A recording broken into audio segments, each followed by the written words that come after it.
Oh, hey, um, just catching up on one of my favorites. Welcome to the channel. It's been a while. It's been a long time coming. It's been something. It's been emotional. It's about time. And for those of you who've been waiting, thank you for your patience. I appreciate you. And we're about to get into it. Welcome to my first YouTube tutorial. Welcome to the beginning of something special. And without any further ado, let's get into it.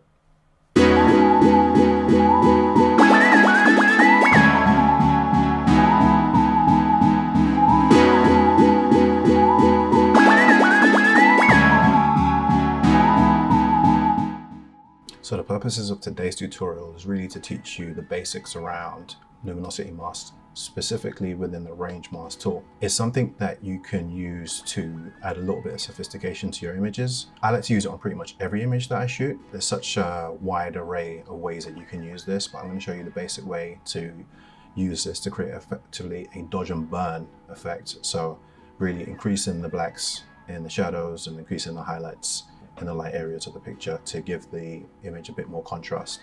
So follow along and we'll get to it. Full disclosure, this video was sponsored by Adobe Lightroom. So what we have here is an image which is pretty much already done.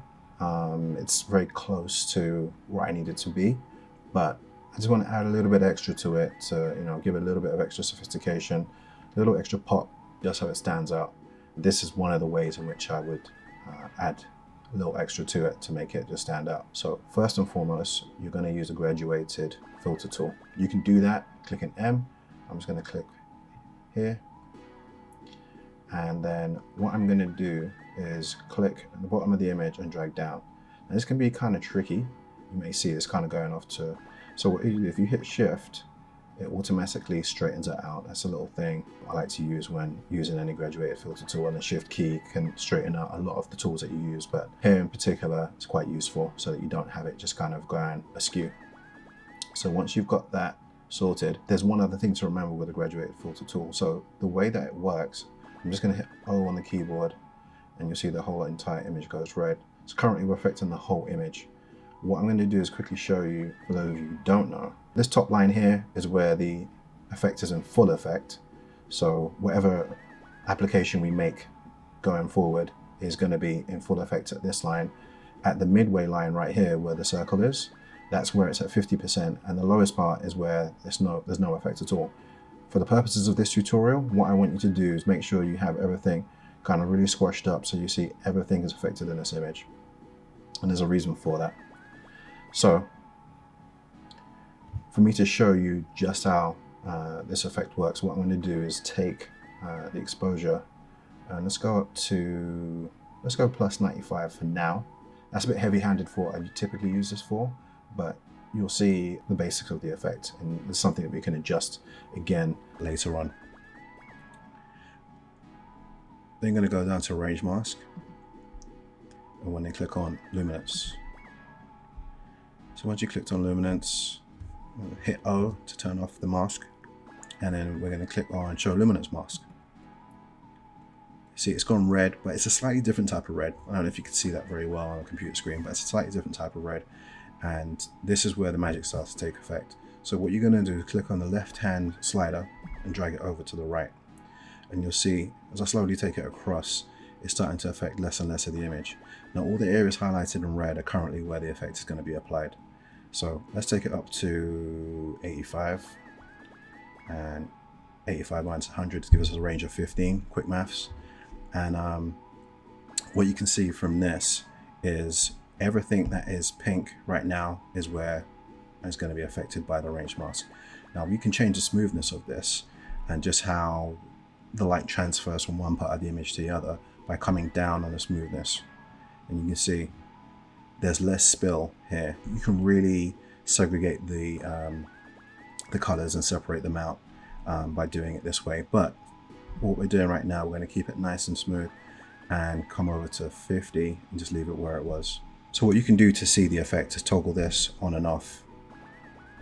So let's turn off the show luminance mask, and we're going to turn it on and off. You can already see it starting to make a key difference, and that's just affecting the highlights right now. So right now that's on, but show luminance mask. So here's the next part of this. I'm just going to tweak this a little bit. So slightly OCD about those kind of things. So we're going to right click, duplicate, and we can click on that same mask again, drag across, and you'll see there's now 2 masks. I'm just going to move to the left, so it means that we can edit those 2 masks individually and go back and change things if we need to later on. What you currently have is 2 masks overlaid that are both 95. We want to take this, the second mask, and let's go and balance it out and take it to the other side. Let's do a 95 on the other side. But what you have right now, turn off the luminance mask to show you, is an image which looks effectively the same because it's kind of balanced out. And what we need to do is change the range. So when I click on the range slider, and as long as you click in the middle, it will maintain that range of 15. So you can see slowly, I'm going to go back and forth, and you can see it's taking the range. So right now, if we left it in the middle, it would affect the midtones.